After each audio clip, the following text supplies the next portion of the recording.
to drink every single night. Yeah. Is that how that conversation went? You just said yeah and it was over? What? Is that how that conversation went? You just said yeah and it was over? Yeah, when I'm only driving drunk because this bitch showed me to drink.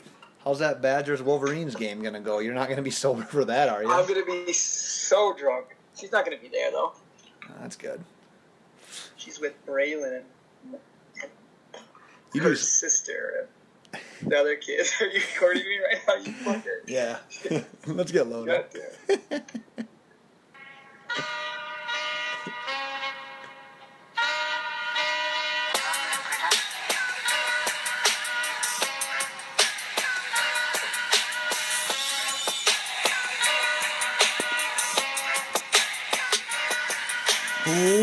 Welcome to the Loaded Box Podcast, where we never finish first because we finish last.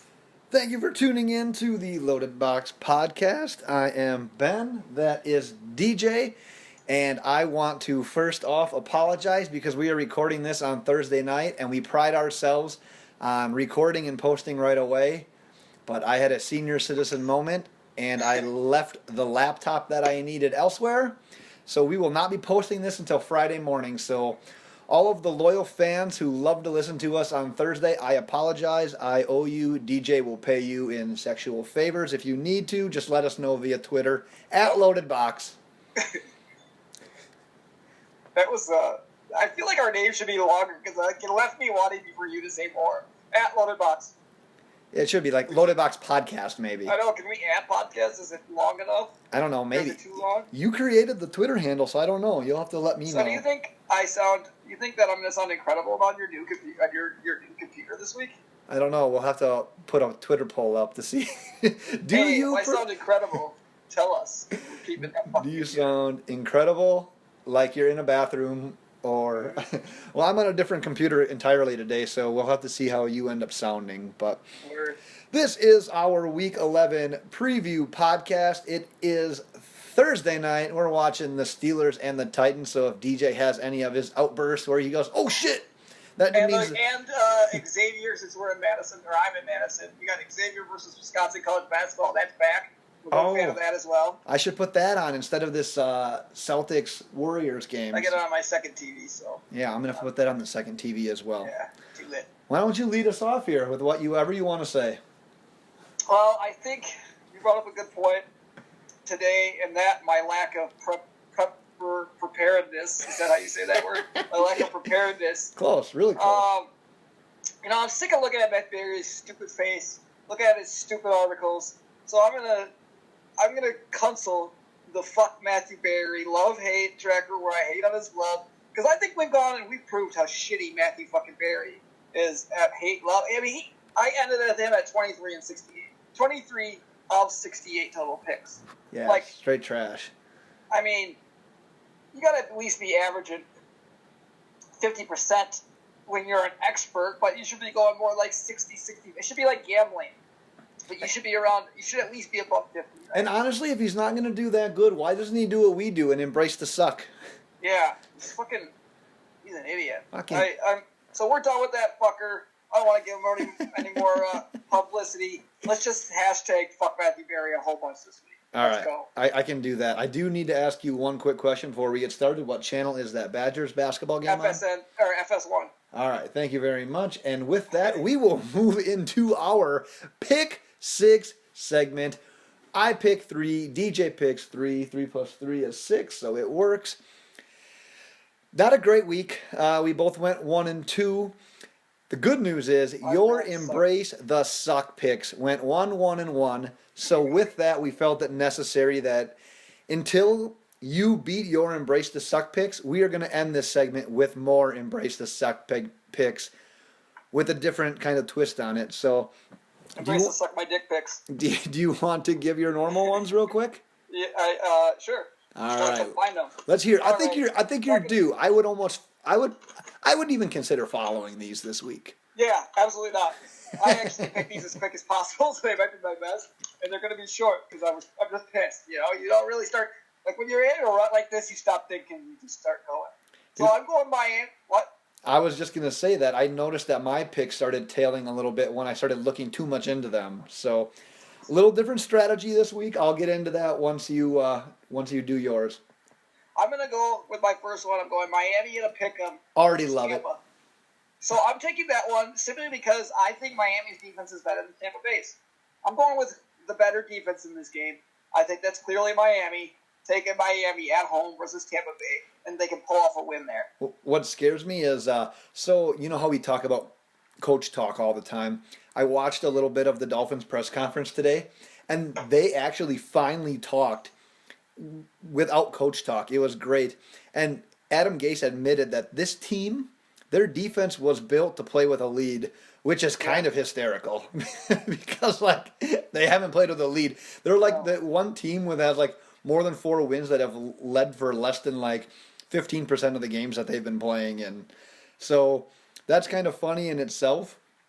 But it was refreshing to hear a coach talk about how, you know what, we're going to be honest, our defense isn't good, but we're built to play with a lead. So I agree that if the Dolphins can get ahead in this game, they'll be fine.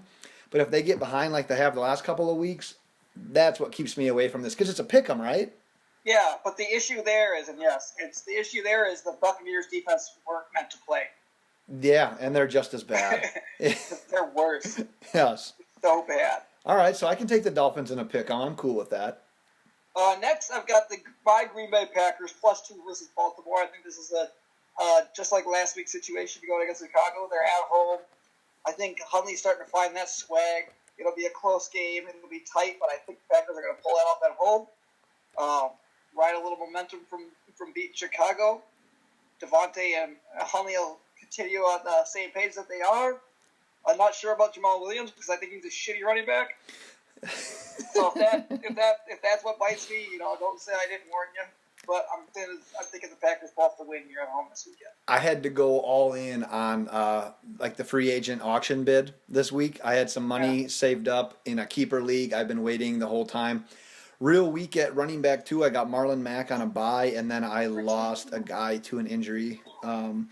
So I went all in, and I put like 40 or 50 of my dollars on Jamal Williams. So I'm hoping that your analysis is somewhat flawed, but I understand what you're saying. But at the end of the day, I mean, he's a starting running back right now, and on a team that's going to run the ball. And you kind of have to just go with him. So I went all in on Jamal Williams. So would you say that next week is the return of the Mac? Return of the Mac?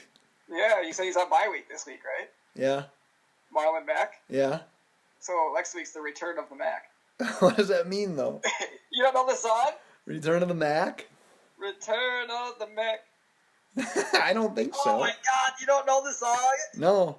Oh my God. Now look who have you hanging. I know, we're going to have to put a Twitter poll. Do you know the song Return of the Mac? Because I think I'm in the majority. Return of the Mac? No, who sings it? Return of the Mac. Who sings it? Like your mom. That means you don't even know the song. Well, I know the song, but I can't ever name fucking people. Who sings Brenda's Got a Baby? Brenda's Got a Baby. With Brenda's Gilly. Tupac. Yeah, see, you know certain ones. Yeah, but I don't know that shit, dude. I can't believe you don't know Return of the Mac. I'm sorry. Too white. Damn it. It was supposed to be a really cheesy, dumb joke. Yeah, it was still good. Just didn't land with me. All right. And lastly, I've got Washington +8 at New Orleans. My strategy here is Washington +8 at New Orleans is I gotta go statistically that New Orleans cannot keep winning these You're right against the spread. So I'm taking my statistical chance on Washington. I might just keep doing that every week. Yeah, and that actually is one of mine as well. And I want to talk about my picks real quick. So I also obviously have my 3 picks. What I did was I created 3 reasons for each one of my picks. And I'm going to start with that Washington game because that was one of yours as well. So Washington at New Orleans, getting 8 points. Number 1 reason, it's desperation time. The Redskins started 3-2. Since that, they're 1-3. They're in a division, obviously, with the Cowboys and the Eagles. They're going to need to keep pace, or they're going to be in my imaginary playoff bucket that we're going to talk about. So, desperation time, sign them up. Reason number 2, We're talking about Washington and a capable offense. That's my reason number 2. New Orleans is finally going against a team with a capable offense. Last 4 games, they've only allowed 12 points per game, so the defense has looked awesome. That's been against Buffalo, Tampa Bay, Chicago, and Green Bay without Aaron Rodgers. So those offenses have been trash recently. And now you're going against Washington, who's 13th in total offense, and they're 9th in passing. So it's going to be a little bit of a different ball game, I think, for the Redskins. Second reason, and this is exactly what you were saying, but I have the numbers because I had a little bit extra time to prep for it. Unconventional wisdom. In the Saints' last 7 games, 7-0 straight up, 7-0 against the spread. That shit's got to come to an end ASAP. Washington is like the exact opposite. In their last 6, they're 2-4 straight up, 1-5 against the spread. Why the hell are we betting on the Redskins? Seems right. Yeah. These Seems two like things... the statistically right thing to do. Exactly. These two things are snapping soon. Football's weird. Take the Redskins. Hey, can you tell, before you go to the next one, tell me if you can hear this.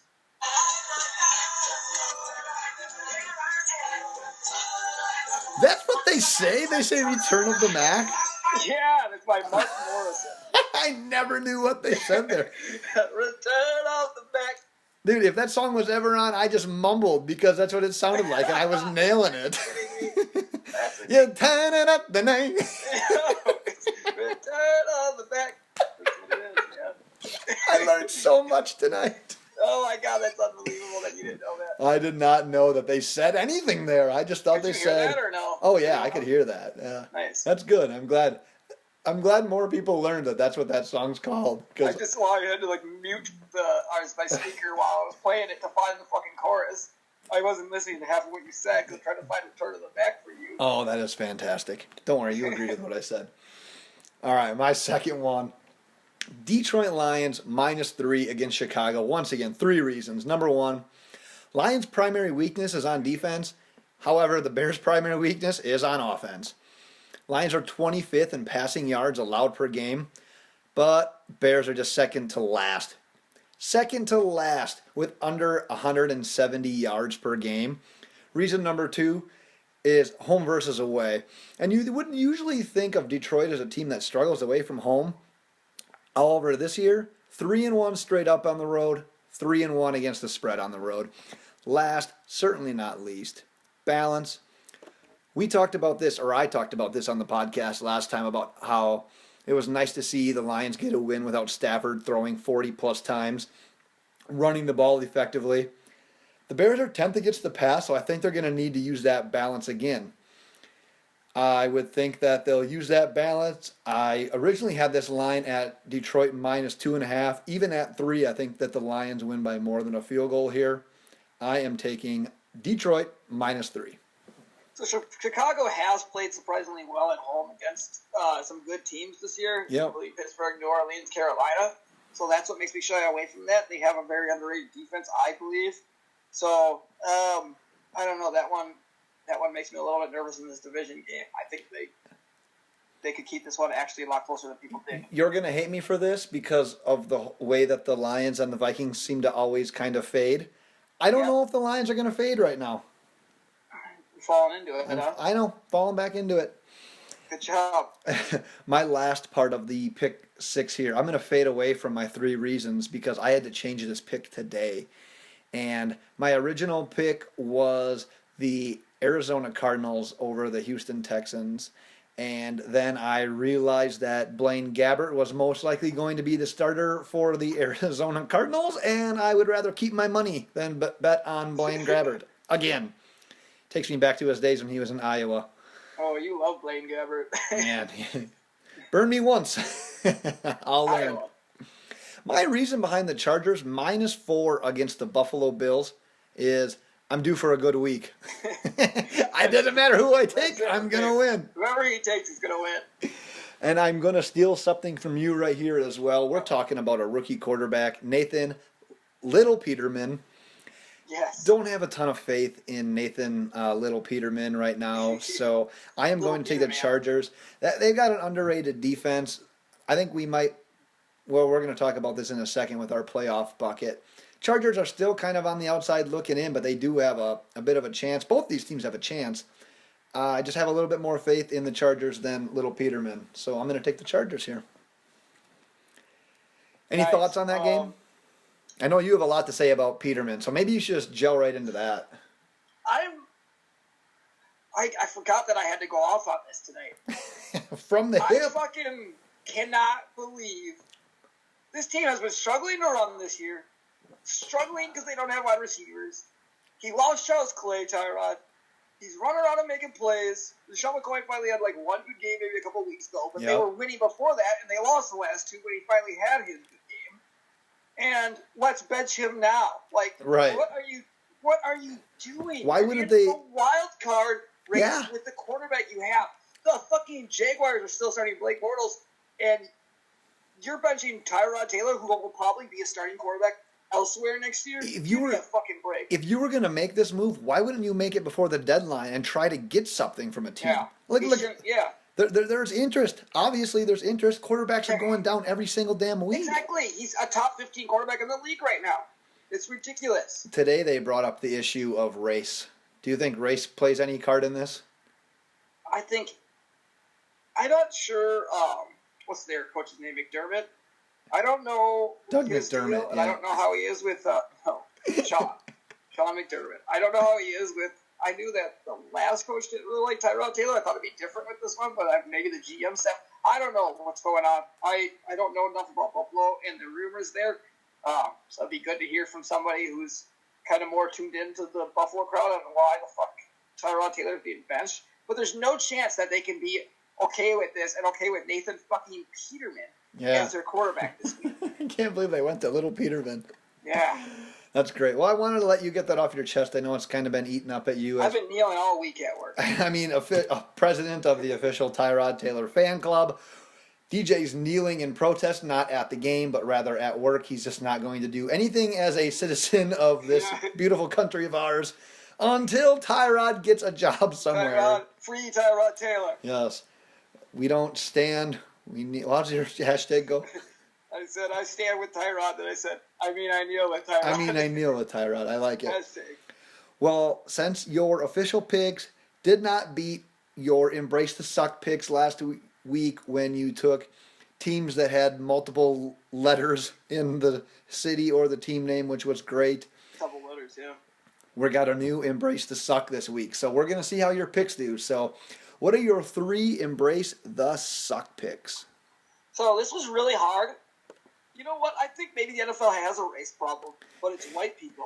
It's reverse racism. I went with teams with white running backs.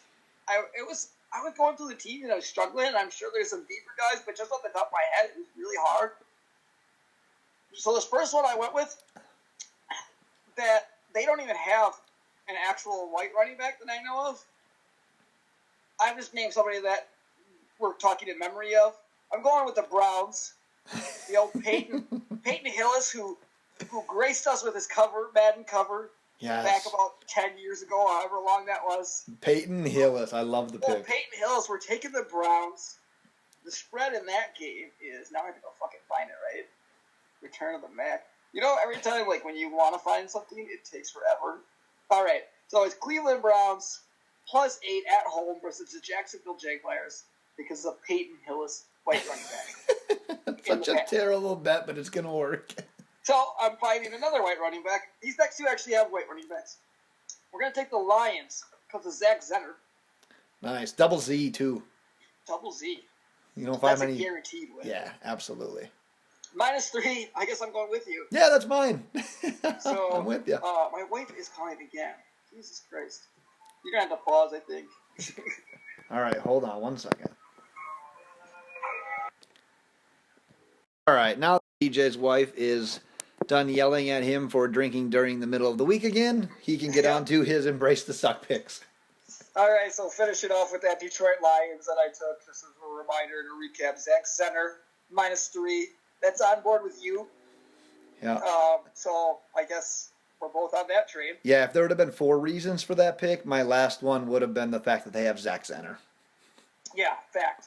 And then lastly, in probably the best pick of it, I'm going with the easily. New England Patriots. For Not sure. only do they have my boy out of the University of Nebraska, the Rex fucking Burkhead out there balling, catching touchdowns, fucking best running back on the team, maybe the best running back in the league. I don't know. Maybe. But they also have a guy named James White. White. Now, he may be black, but you know what? That's beside the point. His last name is James White. I wish he was on a different team so I could pick a different team instead of the Peyton Hillis Browns. But Patriots, we've got them at minus something. I don't even have to, I know they're favored. They're around a touchdown, I know, against Oakland Minus in Mexico. Yeah. On the road. And no. They're in Mexico.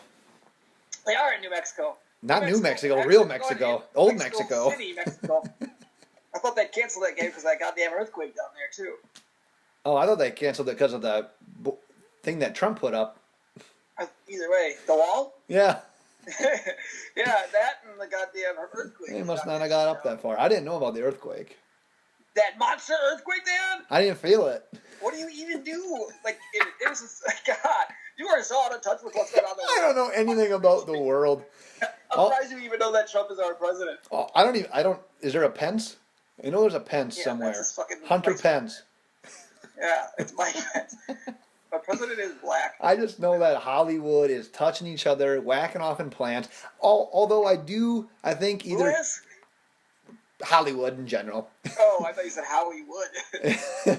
I think I'm going to start a thread on Twitter that is underappreciated tweets, and anyone that ever feels like they had a fire tweet, feel free to post it to this and try to get it some love, because I feel like we had a couple fire tweets yesterday, didn't get as much love as I thought they would. Yes. I want to start a thread, and so if you're interested and you have a fire tweet that didn't get a lot of love, feel free to post it to this. We're going to get a thread going. We have to do it. You know what you could say? You could say that all these guys put the wood in Hollywood. Yeah, that's good too. Got him. Yes. And then if you want to do a bonus pick, you could do Danny Woodhead. Yeah. Just in case he does play. The old Woodhead. I was thinking about picking them, but I picked the Packers, so that's impossible. Yeah, let's move on to our invisible playoff bucket challenge, because we have these invisible buckets in front of us, and I added 4 teams this Jerking week. off into it right now. Yes, if it was a plant, it'd be over. Yeah. Well, I'll jerk off in whatever's in front of me. Right now it's a footstool. Take Knocks the wind notes. out of your face. Take notes, ladies. Yeah. I added 4 teams to my invisible bucket. I feel like that's a lot of teams to be adding, and you added 3. We both added the Texans and the Chargers.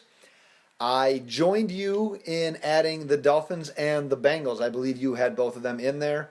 Already. It killed me to put the Dolphins in this bucket, but honestly, that Monday night game against Carolina was like my come to Jesus moment with the Dolphins. It's like, dude, you got to get out of your fairy tale world.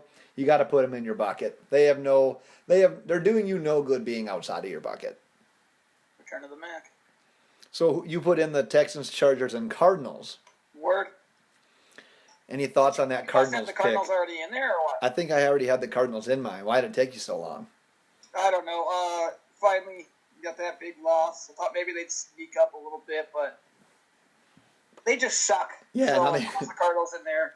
Chargers are 3-6. Their done had to be kicked in there. I think the same with the Texans on 3-6.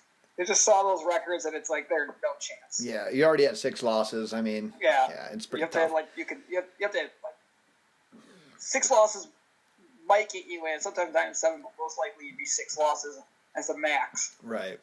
And they already have it. Yep. So our made-up scoring update is I'm at 60 points. You are at 66 points. I'm going to have to make some adjustments to our scoring to make myself get back into this game. Mm-hmm. But yeah, we're at 66-60. So with that, ready to move on to a little daily fantasy talk? Yeah, let's do it. I don't have too much, but I got some things written down on a piece of paper that I probably can't read. Dude, I went outside of the box this week with my stack of the week. Are you ready for this? Let's hear it. My stack of the week is the New England Patriots. It is Tom Brady at 8,600, and then I want to give you the option. You can either have Brandon Cooks at 7,700, Rob Gronkowski at 8,200, or if you feel like you can find some bargain people, fuck it. Use all three of those guys. Yeah. This is what I'm thinking here. So the Raiders are 23rd against the pass. They are still the only team in the NFL that have not recorded a single interception. That secondary has been shuffled around, just full of injuries. So I really like the Patriots just offensively in this game. With Brady, that's the closest thing that you can have to like a guaranteed lowest floor. Only 2 of his entire games this entire year, a lot of entires in that sentence, Yeah. has been under 17 points. So really, really limited floor there with him. One thing that scares me, Brandon Cooks, 1 touchdown last 6 games, but double digits 4 of his last 5 games. What that tells me, though, touchdowns are coming soon. Tom Brady spreads it out. We talked about this during the preseason, that Brandon Cooks is going to kind of be that guy that's going to have weeks where he's going to boom because of his skill set, how New England beats teams in different ways. One week they'll feature a running back, next week they'll feature Gronkowski, next week they'll feature Edelman. I see that this is going to be where Belichick and Brady pick on those defensive backs from Oakland. Really like both Cooks and Gronk this week. Gronk, I don't have to say much about him. He's one of the few daily fantasy guys that he's going to give you a clear position advantage if you use him as tight end, just because there's really no one quite to his level. Like I said, though, if you're going to use all 3 of these guys, you're going to need to find some bargains, which we're going to help you out with in a little bit. But what do you think about that stack? Well, that was a lot of stacks right there. That's a tri-stack. I'm trying to think. Is Chris Hogan coming back sometime this lifetime? Hogan doesn't seem likely to play in this game, no. Okay. I'm trying to think who they even have at wide receiver besides Brandon Cooks. Right. That's why. I mean, they were using even Philip Dorsett last week. Rex Burkhead. Rex Burkhead, yeah. I picked up Rex Burkhead in a league this week. Yeah, I mean, obviously that's a good stack. It's a really expensive one, though. It's expensive as shit. Yeah. So you're going to have to find some bargains out there. We'll get on that, though, because there's some good bargains this week. What do I got here? Yeah, what do you got? This might be a bargain. So, Denver's D, they've turned into a sieve. I mean, they've been garbage. Straight trash. But we still have that. I don't know if it's just me, but I feel like it's probably a consensus. I think we still give them that stigma. Still this stigma that they're just a great defense. But if you're going to play it sneakily, trying to get a cheap quarterback, any chance you use Andy Dalton for 6,800? The way that defense, if you've been playing close attention, you got some big balls. The way that Denver defense has been playing. Yeah, and I think if my math on this is correct, over the last 4 weeks they've given up 141 or 142 points, which is it's totally literally the end of the back.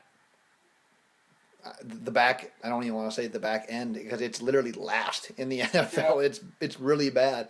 But I still don't think that defense is as bad as what it's put out to be. They've run into some really good offensive teams. They've played the Eagles. They've played the Patriots. The defense has just been on the field so much, and they're getting into these shootouts, and that's not the way that team is built to play. That defense is also built to play with a bit of a lead, and it's just not working out for them. And the fact that the Bengals just can't just run.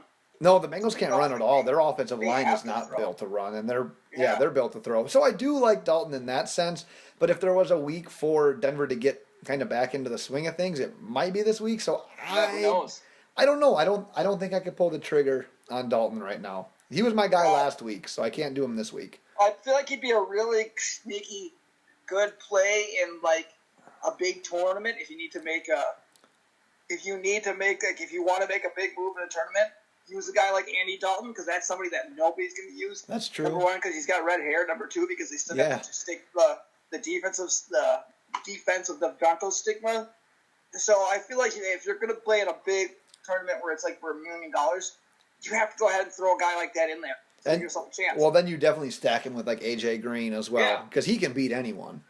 Exactly. So if you're going to go, you got to go all in on him. My quarterback here is a question I wanted to propose to you. 2 guys at $7,900. Your boy, Jared Goff, at the Vikings, or Alex Smith at the Giants. Both $7,900. You gotta use Alex Smith, right? I mean, even if he throws a short pass to some of his guys, they are more likely to make some explosive plays. Between Kareem Hunt, between Tyreek Hill, Travis Kelce. Yeah. You give it to him short. I mean, D'Anthony Thomas.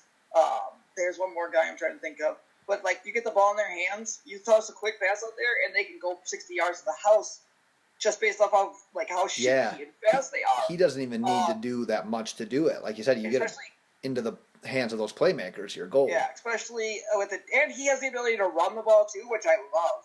Because they incorporate that with him, where they can run that almost like read option. He usually gets, like, a wide-open edge because they are really good at the timing with that.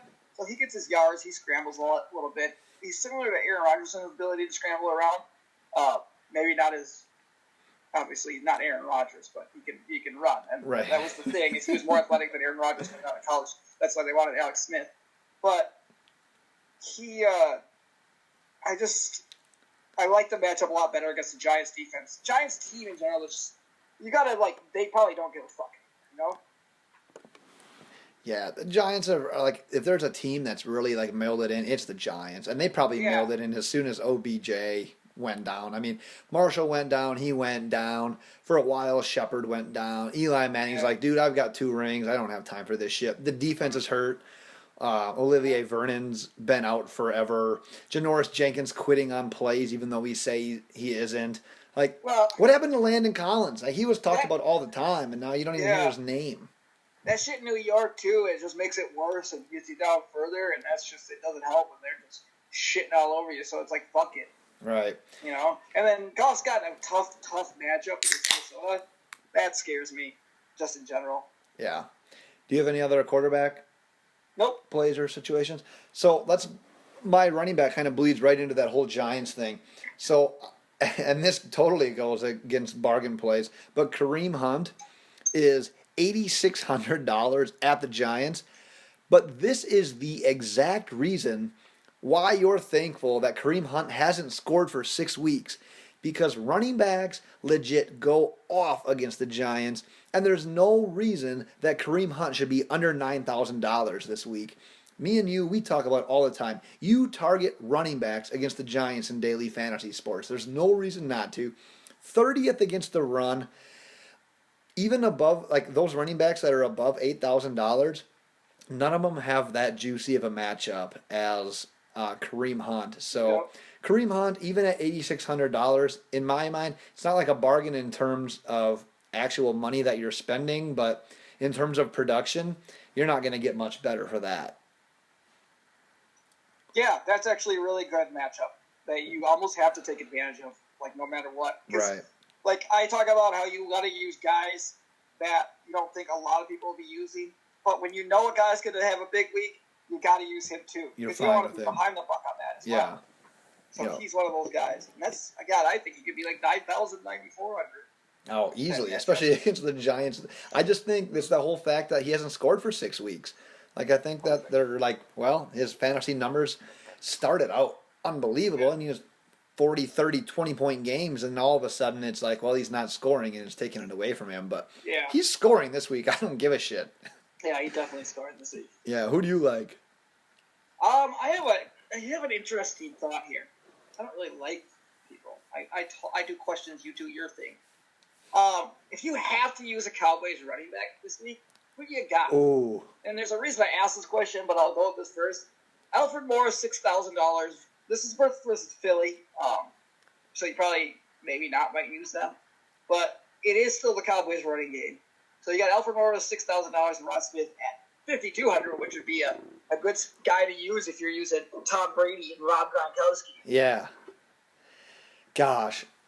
Honestly, I'm avoiding the entire situation with how piss poor they played last week. But if I have to, if you're making me do it, I'm gonna go all out and get the even more bargain guy here. If I'm gonna save $800, I'll take Rod Smith just for the fact that I think that his odds of scoring are literally the same as Alfred Morris's, and if I'm gonna save money on the deal, and I really think the Cowboys kind of like Rod Smith, and Alfred Morris is who he is. I'm not infatuated by him with whatsoever. I mean, that price tag is super low, so any production you get on him is going to be fine. Like I said, though, if I'm going to save multiple hundreds of dollars on this and take a bargain guy behind a really good offensive line, a good run-blocking offensive line, I would take Smith just for the sheer fact that I think that you're saving money and he has just as good of a chance of scoring as Alfred Morris. Yeah, I thought about this for a little bit, and Morris got going a little bit in the second half, really started in the first half of this last game. And the more I think about it is, like, they talked about, like, giving it to the guy with the hot hand. In the first half, Morris didn't have it, but they continued to give him the ball. But it seemed like one of those things where they kind of wanted to see him throughout a full game. And it could be one of those things, if he doesn't start off hot right away, they just plug and run Abandon Smith, him, and he starts yeah. to go, then he's going to go. Yeah. It could be like a pull the plug instant, like really quick on him if it doesn't work as well. So Yeah. I think that Rod Smith is very interesting. I mean, definitely interesting, especially if you need a bargain guy. But man, I'm going to make. Cowboys offensive line still, man. I know, but I'm still going to make someone prove it because even if one of those guys does emerge, let's say one of them somehow goes for 100 yards and a touchdown, they're still not going to be even that expensive the next week. Yeah, but you know, you're trying to make money this week, though. I know. Yeah. You got to. Tomorrow's not promised today. There it is. There's the puberty. Dude, fucking Martavis Bryant sucks. Yeah. Adult onset puberty. My question for you at running back: if you believe the Saints can keep running, are you going to go with Mark Ingram at $8,200, or are you going to save $700 and go with Alvin Kamara at $7,500? And I'll give you a couple of numbers here to maybe change your mind on what you were going to say. So, Ingram is averaging 20 fantasy points per game since AP has left. 7 straight double-digit performances. What happened? Oh, I'm always a play behind you. Got in the mix. Oh, did he recover this fumble? Yeah. Yeah, he would. That's all he's good for. That's hilarious. I'm sorry. Hey, at least he's out there recovering fumbles. Maybe that means he'll get a ball thrown. I'd say he's got to do something. He just made a good impression on the coaches after I traded him, and now the leagues I had him in. Yeah, perfect. All right, let me reset this here. Okay. Ingram, since AP's departure, 20 fantasy points per game. But then you have Kamara, who has 7 straight fantasy games in double digits, and during that stretch, 17 fantasy points per game. So I want to know which one of those two would you use, or would you potentially use them both? If one's averaging 20 and one's averaging 17, that's pretty damn good. Would you use them both and go cheap at wide receiver? I think that the Saints are so infatuated with Kamara that they're going to keep giving him the rock. And if Ingram makes like a mistake, it's just going to be him constantly because it seems they hate him. Plus, you've got the ability to catch the ball out of Kamara. And, Bingo. What? I said bingo. That's where I think it's Kamara. Yeah. So, I mean, he's not going to. They love him, so they're going to keep using him no matter what. The thing though with And Ingram, if he's still getting a good amount of points every fucking week, 17, you're not really missing out if it's 3 points that you miss out on. but what about the idea of using them both? I mean, literally, that's a hell of a sample size. We're talking about 5+ games, and that's 20 points with Ingram and 17 with Kamara. And I mean, you have to go pretty damn somewhat bargain. I mean, you might be able to throw one stud receiver in there, but like you said with Kamara, you have that opportunity to catch the ball. If I had to use one, I think I would go with Kamara, but it is close because man, Ingram has been playing lights out recently. Yeah, why would I hate? I don't know. I don't like the thought of using 2 running backs, but I guess if I had them both in a fucking fantasy league, I'd probably use them both. I know you kind of have to. Yeah. Do you have any other running backs? Nope. All right, let's talk some wide receiver. I have another question for you here. All right. This one stood out to me. So when I looked at these, I was looking at Thursday through Monday, so all games considered. And the biggest standout to me, Julio Jones, constantly a top 3 expensive wide receiver, was all the way down to 9th most expensive, only $7,700 at Seattle without Richard Sherman. Are you going to use him? That's a good question. Whoa. Sorry. Settle down there. You're banging shit. Got excited there. God. $7,700 for Julio? But they're fucking not throwing him the ball. He's not getting used. He's going to be shadowed by, not shadowed, but they're going to all wherever he is, they're going to have 2 guys watching him. And Matt Ryan's apparently scared of Julio Jones, so he doesn't throw him the ball. That makes me hesitant. I don't trust Matt Ryan. I don't. What? Plus, it might be raining out there. Yeah. It's tough. It could be bad weather. I'm probably not using him. So the thing with Julio for me is if I can afford him, I would probably use him because if he does score, he's almost guaranteed 20 points for you because right now he's averaging above 11 fantasy points per game and he's only scored the one touchdown. So obviously touchdowns aren't really factoring into his points per game this year. So if you're taking against a Seattle secondary without Sherman, so obviously their safeties are still good, but you're really lacking in cornerback after Sherman, like in terms of like eliteness. I don't know. Ninth most expensive receiver. This is kind of a bargain play almost for Julio. Yeah, I don't like it. Well, what receiver do you like? I think this is maybe my favorite question, and you probably won't like it as much. But would you talked about using two running backs on the same team? Uh-oh. Would you consider using both Cooper and Crabtree against New England? No. I expect it to be a really high-scoring game. I think the D-back for New England still looked pretty shitty. I think Brock Osweiler actually had some good things against that New England defensive backs, and that makes me vault Carr up that much more against New England because fucking Brock Osweiler didn't look half bad sometimes. Like he was finding Sanders down the field pretty consistent. Sanders had a hell of a game. Yeah. And that still makes me think New England's D-backs are just garbage. I would consider using Cooper and Crabtree. I really would. I can't remember what they were, but it wasn't expensive.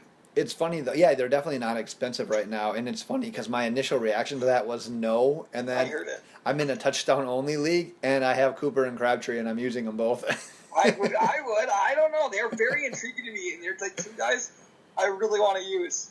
What scares me about daily fantasy though, with those two especially, is the fact that they never seem to pair up when they go off. It's usually one or the other. Yeah. Like they don't usually always put it together as actual teammates. Whereas like Diggs and Thielen last week, like you could have gotten by with that. God, that sounds so bad. It does sound terrible. Yeah. God. I mean, that's two fucking wide receivers. I feel like I don't want to have. Yeah, last week would have been good Diggs though. and Thielen. I mean, we're saying nobody's gonna be talking about that combination in 20 years. Yeah.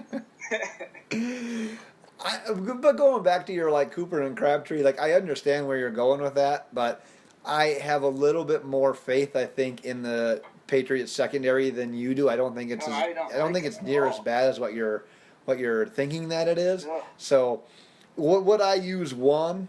Maybe. Which one would I use? I don't know because they're coming off of a bye week, and like I said, it always seems like one of them does fine. It's just hitting the right one. So yeah, would I use one? Absolutely, because one of them is going to be a bargain play. I just don't know which one week to week basis. Both.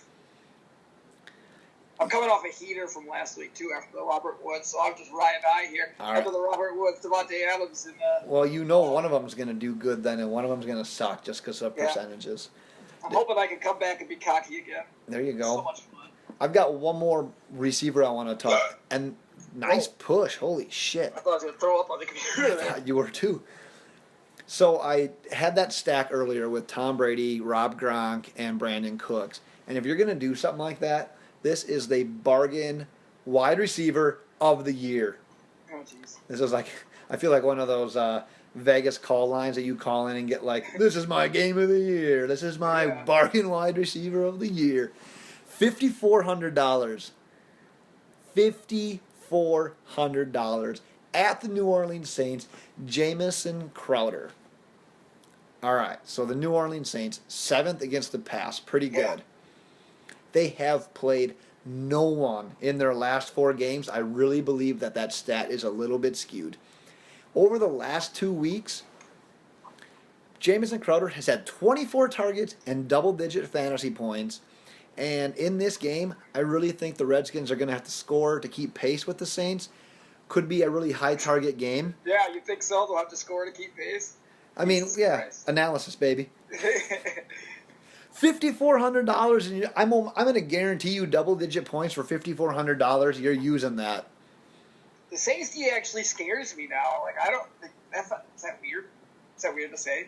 Yeah, that doesn't go well. Any defense that played with Drew Brees should never scare you. Drew Brees, but like Jamison Crowder. I mean, Kirk Cousins hasn't even been on target with those guys those wide receivers very well yet this year. 24 Obviously, targets, he's baby. so low. Last 2 What? weeks. 24 targets last 2 weeks. Double digits last 2 weeks. Ugh, And Jordan I don't Reed's know like a what true sounds game like. time decision again. The New Orleans defense is so good right now. They're It's like, playing shit. They've been playing nobody. that's the other thing. It's like, have they? Who have they played? I mean, they had that fight They game had against Buffalo last week. Buffalo. They don't have receivers. They played against the falling Buccaneers without Jameis Winston, and Yeah. Mike Evans is fighting people. I don't know. I just don't know, man. I just don't have much faith in that defense. Do you have any other receivers I you don't want to have talk much about? faith in fucking Kirk Cousins, so. Well, that's fine. Just as long as you just use them this week. Nope. Do you have any other receivers? Nope. All right. Tight end, I have a question for you because this is your guy. You talked about him earlier with Tyrod. And It's Yep. kind of funny because once Charles Clay went out, like, I don't want to say the Bills got bad, but their offense took a bit of a step back. And Yeah. Charles Clay's only $5,300 this week going at the Chargers. You going to go back to your boy in this first game back from injury, or would you rather wait, see how he does first, see how he does with Little Peterman, and Yeah. then maybe consider him? Yeah, there's no chance I'm playing any wide receiver on the Bills this week with fucking Little Peterman out there throwing the ball around. You're much more likely to get a good game out of fucking LaShawn McCoy. But Yeah. I hope Peterman. I'm honestly cheering for Peterman to have the worst game ever. I don't even It's care. like who he 6 is. interceptions. He could have survived cancer, and I'm gonna hate him no matter what because this fucking guy is replacing my boy Tyrod. Is this one of those situations though that now that they went to Peterman and like they gave Tyrod Can't all go that back. money a little while back, you can't go back, can You you? can't go back. It's kind of one of those situations. I almost feel like it might be. Like he gets injured, and they put in a different quarterback. Yeah, I mean, I said the same thing last year when they made him inactive for like what, week 16 or 17, Yeah, whatever it was, yeah. and then they ended up bringing him back somehow this year. They just hate him there. I don't know why they don't like winning and being in the wild card race. I don't understand. Yeah, just wait till he goes to Jacksonville. Bortles sucks. I hope he goes to Denver, honestly. Or Denver. Yeah, Denver could be Yeah. good. So the answer is no on Charles Clay. No. How about this one? Okay. Do you ride the Yes. wave with? Well, do you ride the wave with Vernon Davis? Only 5,200 if Jordan Reed is out. Mm-hmm. Yeah. No, that's fine. I'm just saying if Jordan Reed plays, I don't think that I would do it. But I'm gonna say let's just assume that Jordan Reed doesn't play. Would you stick with Vernon Davis as that bargain tight end? Fuck yeah. Kirk Cousins loves Vernon Davis. Even when Reed's out there, Vernon Davis is getting a good amount of targets. So definitely when he's Right. out, he looks like Vernon Davis of old when he's out there. Just fucking Somehow, you know what the how hell? much of an athletic freak he was. Yeah. Like everybody was so excited. He's this big, fast, scary fucking guy. He looks like rejuvenated, reincarnated Vernon Davis version of himself. I love watching him play right now. Yeah, he's on steroids or something. Oh, I enjoy it. Recklessly He's- speculating, obviously. Yeah, speculation. Yes. What's the word? Yeah, speculation. Speculation. Allegedly. Allegedly, that's it. That's the word I was looking Yes, for. I knew you were Gotta looking use for that. alleged. I like Vernon Davis if Reed doesn't play. If Reed does play, here's my bargain. Here's my bargain guy, and this is what's going to let you afford my trio stack and Kareem Hunt. You're going to use O.J. Howard. He's $4,700 at Miami. Dude, at this point, a touchdown makes that worth it. If you get a touchdown on an O.J. Howard for $4,700, you already got your money's worth. The Miami Dolphins linebackers are terrible against tight ends. They made Jared Cook, who in the Raiders offense was basically nothing, they gave him like 150 some yards. Dolphins are a mess on offense. They're a mess on defense. They're a mess in general in linebackers covering the tight ends. We talked about O.J. Howard a couple of weeks ago when he had that breakout performance. It would not surprise me if O.J. Howard ends up with a touchdown, maybe even two in this matchup. Big balls. Big balls. That should have been my Big bold balls. prediction, but I still like Cameron Braid out there.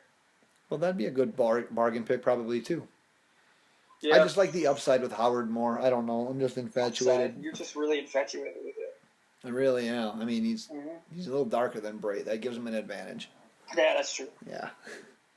You have any tight ends that you like, or are you just Nope. No. I punt on that. I never liked tight end. We've already went over this. I don't like tight ends. I know this. Let's do a quick listener. I like fat ends. Oh wait, what about loose ends? Wouldn't that be the opposite? Sure, but no, I like fat ends. Big old fat ends. What's that song that you just sang earlier? I want to sing that song. Return of the Mac? Yes. I thought for sure that entire chorus they were just mumbling. Yeah, well, I'll mumble on your face. Didn't know that was words. Listener question. I didn't know that one of these is coming. Yeah, you've got Phillip Rivers that's already on your team versus the Buffalo Bills. Or you can dump somebody and pick up Jay Cutler against the Tampa Bay Buccaneers. Which one are you going to go with? And mind you that Rivers practiced, however, he technically hasn't cleared concussion protocol as of Thursday night. Shit. I'm going to go, I don't care about that. Rivers is going to play. He's a competitor. It's a good question. Yeah, that's a tough one, isn't it? Safer. I'm going with the safe guy. I mean, I watched Cutler play the other night, and you were like, what throw? I was like, oh, that throw. He fucking, threw to a guy off his back foot penalty, to a guy 4 yards away from him, and threw it 2 yards short. Right. Oh, I love that shit. So I can't be playing a quarterback that does that to me. No. I'm going with Rivers. Yeah, I'm going to go with Rivers on this one, too, but obviously making sure that he plays. I mean, obviously that's fantasy football 101. You're not using guys that aren't playing.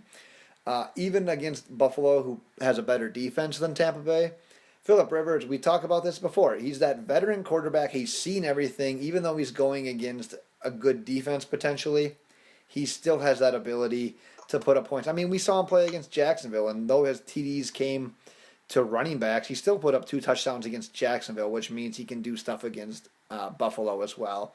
And Buffalo hasn't really stopped anyone recently. So I would use Rivers if he plays. I don't mind Cutler this week, but yeah, I'm with you. If I don't have to use him, I won't use him. So give me a little Phillip Rivers against Buffalo in that situation. Bold prediction, Week 11. What do you got? All right, I've got a 2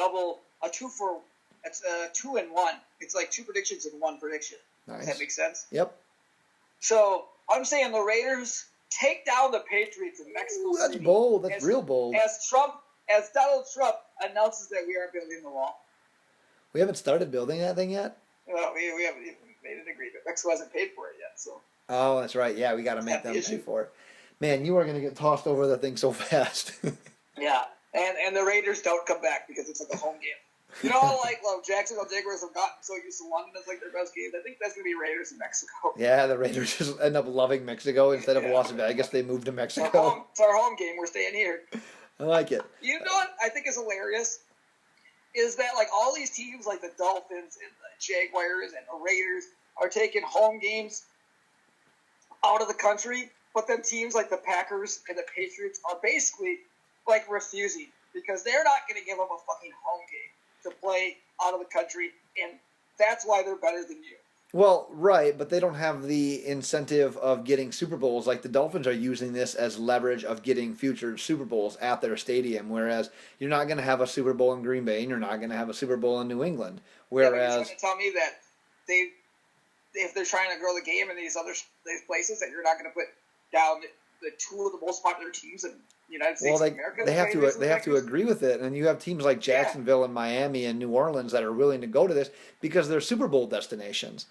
And in order to get a leg up on the competition in your bid, you say, well, I'll give up a home game. I'll go there if it looks favorable for a future Super Bowl.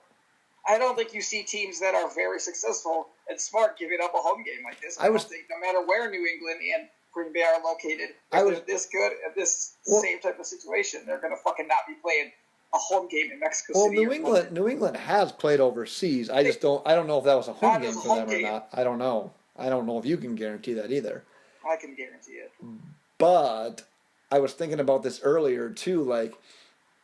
The Dolphins are just kind of at a disadvantage when it comes to location because free agents want to go there, but they want to go there and then they become. And this is stereotyping and just kind of pigeonholing people, but they get there and they get so infatuated with the nightlife and the city and the great weather. Whereas if you go to Green Bay as a free agent or as a draftee, it's it's cold as shit. You're staying inside. There's not as many factors. Like, you have a leg up on the competition because of the boringness compared to a place like... All we do is win, win, win, no matter what. Well, all we do in Miami is cocaine on the fucking desk before a meeting, motherfucker. That's fucking true. And that's that's Miami in general. It's just cocaine. Yeah. That is legit. But, like, even if the Raiders, or the Patriots or the Packers are playing out of the country, they're still not giving up a home game. I guarantee you that. Yeah, they have no incentive to, though. Whereas, like, that's like part of like the Dolphins bid package when they put it for Super Bowls. They're like, okay, we'll give up a home game, but can we have the 2020 Super Bowl? Because that's how bad they are. Like, they know that they're not going to fucking get to the playoffs anyway, so we might as well make some money off of hosting the Super Bowl, right? Yeah, exactly. Because you know they're not going to get home field advantage in that Super Bowl. So that's why you win. That's why they're the Packers, the Patriots. You're the Dolphins. Yeah, and that's why I was questioning my fanhood today. Yeah, that came to mind. Are you ready for my bold prediction, damn it? Yeah, you fucker. DeAndre Hopkins, his stretch of having at least 70 yards and or a touchdown in every single game this year will come to an end this week against the Arizona Cardinals.